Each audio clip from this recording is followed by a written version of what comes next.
So hi, we'll start with this pump here. So this is our Bell & Gossett model VSX pump, and it's the bearings are outside of where the like either hot or cool liquid is to maintain a temperature on them. So on this one, we have a seal on each side, and it's on a cartridge or a sleeve that there's a gland plate in there. And so when you change a seal on it, pull these the bolts out. Then there's a plate here stays. You pull these four.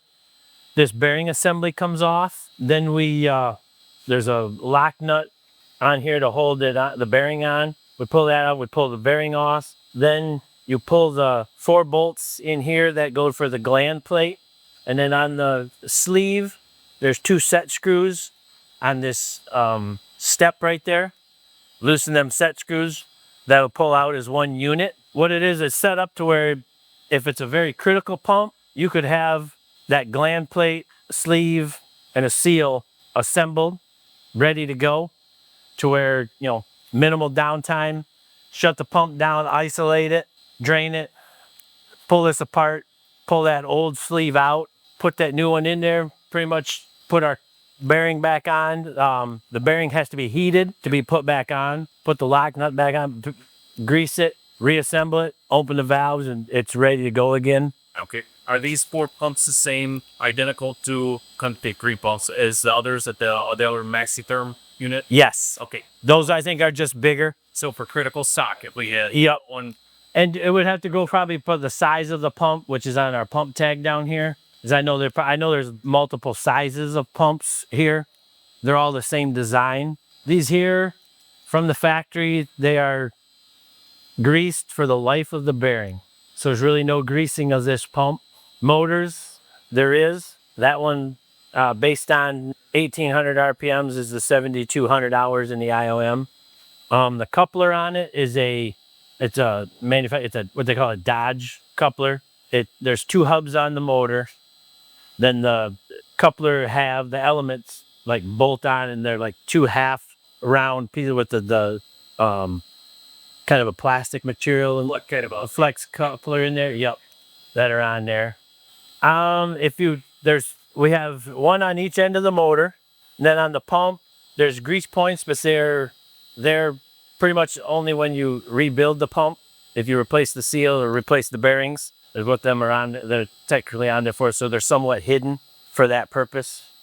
That would be the Polyrex EM by Mobile, or a polyurea-based electric motor grease, and that would be based on, in the IOM it states for RPM range, like these are set or 1800 RPM. We would grease them every 7200 hours of runtime, or whatever the motor tag.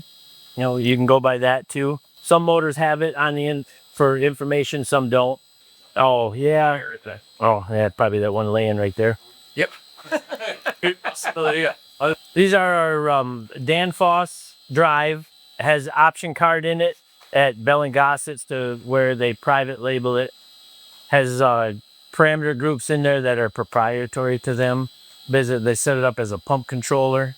Pretty much right now we're in auto, it's off. So it says auto remote standby. They don't have a run signal or a command to it. No, these are backnet programmed for the building management system. So these 2 right now are in standby modes. This one is running. So it's showing us we're at 35 Hertz, half speed. It shows our amperage on there, our percentage. And then it shows it's running off reference. If anything does go on with them, you can come in, hit the off, and put it in hand, push hand, ramp it up and down by that way. If something was to happen where you had to work on one pump, and you could either control it through the computer to turn another pump on, shut our one off that you're working on, or you can run it in hand. There's a set of fuses in there, actually 2 sets of fuses, bypass set, and then a drive set of fuses.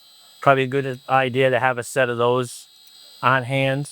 Cleaning these, the cooling fans, probably depending on the environment, but at least once a year, go through, clean the the fans, vacuuming those fins out, blow them out. The fins cleaned off because as they collect dust, then it starts creating heat in there, and that'll damage the drive with too much heat.